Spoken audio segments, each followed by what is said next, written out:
yaumil qiyamati inna kunna an hadza ghafilin, supaya manusia nanti ketika hari kiamat, jadi kembali kepada hari kiamat nanti, tidak mengingkari tentang keyakinannya manusia diciptakan sudah beriman kepada Allah Subhanahu wa Ta'ala.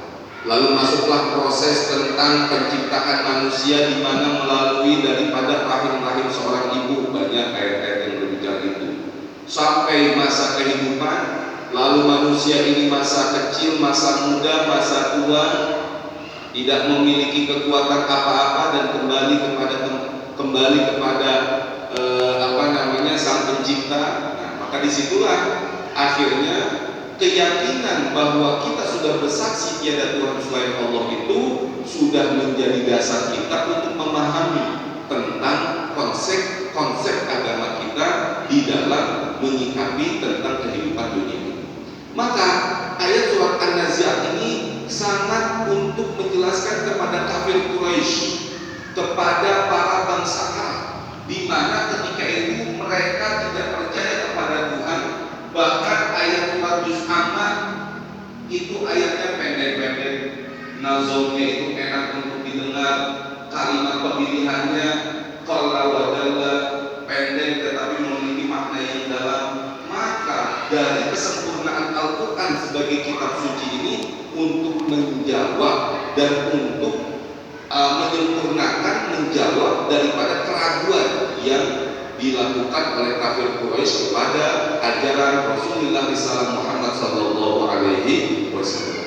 Maka dalam surat An-Nazi'at ini insyaallah kita akan mempelajari sedikit demi sedikit, yaitu tentang kejadian-kejadian daripada malaikat, yang diawali dengan malaikat, termasuk juga hari-hari kemudian di mana di situ ada hari kiamat dan hari kebangkitan, supaya Allah Subhanahu wa Ta'ala menyaksikan kita insyaallah untuk pengajian kita kali ini. Maka izin kita bersama-sama membaca surat An-Nazi'at.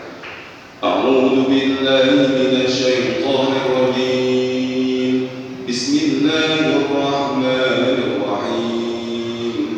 Wan nazi'ati gharqa wan nashiqati nashqa was-sabihati sabha fas-sabiqati sabqa fal-mudabbirati amra yawma tarjufu ar-radifa tatba'uha ar-radifa sadaqallahul azim. Wan-nazi'ati gharqa Makiyah wa ayatuha 46. Ayatnya ini ada 46. Dikatakan di sini yang pertama, ayat pertama, wan nazi'ati gharqa, yakni al malaikah tanzi'u arwahal kufar min ajsadihim. Jadi di sini berbicara tentang tugas dari malaikat yang mencabut nyawa. Terkhusus an-nazi'ati gharqa adalah nyawa yang dicabut kepada para kaum kafir. Maka wa di sini adalah wawul qasam, demi. Wan nazi'ati gharqa secara makna demi malaikat yang mencabut gharqa, mencabut nyawa dengan keras. Maka gharqa di sini yakni al-malaikata tanzi'u arwahal kufar. Tugas dari malaikat yang mencabut nyawa orang-orang kafir. Karena gharqa di sini artinya dengan keras. Sehingga malaikat ketika mencabut nyawa orang-orang kafir itu dengan keras. Karena orang kafir itu memiliki keyakinan di dalam dirinya ingin kembali ke alam dunia. Ibarat sesuatu yang tidak ikhlas pasrah untuk dipindahkan rohnya, melawan, ada terjadi perlawanan, maka kurang lebih dimaknai oleh para ahli takwil tafsir di sini al-malaikatu tanzi'u arwahal kufar min ajsadihim kama yuqra'u an-nazi'u fil qawsi fayabdu biha ghayatan, sehingga terjadi waktu yang begitu ketika pengangkatan atau mencabut ruh daripada orang-orang kafir yang secara keras ini. Maka an-nazi'at idraqan al-mubalaghah fil haddi. Jadi ini sebagai makna gambaran mubalaghah tentang keadaan di mana ruh orang-orang kafir ini berbeda dicabut nyawanya layaknya orang-orang yang beriman. Kalau orang-orang kafir ini secara gambaran adalah mereka dengan waktu yang lama, lalu dengan keadaan yang keras, dengan korban. Itulah salah satu tugas malaikat yang memang nanti akan disebutkan ayat-ayat selanjutnya. Ada tugas-tugas malaikat yang memang sudah diketahui oleh Allah. Ada malaikat Jibril, Mikail, Israfil, Izrail. 4 ini yang tertera di dalam surat An-Nazi'at sebagai tugas daripada yang diketahui oleh Allah untuk mengatur kehidupan dunia bagi manusia. Maka di sini dilanjutkan ighraqa al-mubalaghah fil mad.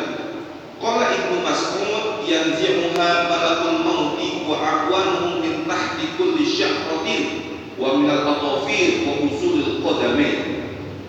Ibnu Mas'ud mengatakan bahwa malaikat pencabut nyawa ini itu akan mencabut dari atas kullu syahratin, mencabut ruh daripada orang-orang kafir ini sampai kepada usulil qadamain, sampai kepada 2 kaki, 2 mata kaki. Wa yuraddiduha fi jasadihi ba'da ma yanzi'uha.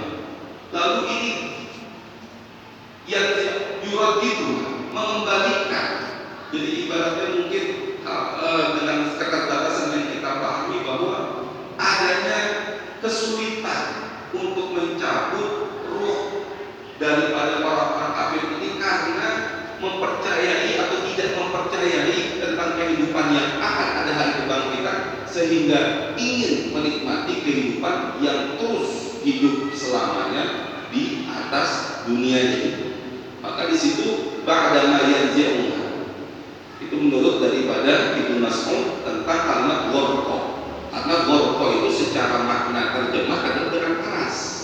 Nah, yang keras ini ditafsirkan adalah mereka orang-orang kafir yang mana keadaan mereka ketika dicabut nyawanya secara keras dari ujung rambut sampai kepada 2 mata kaki secara keras, namun adanya kembali untuk ingin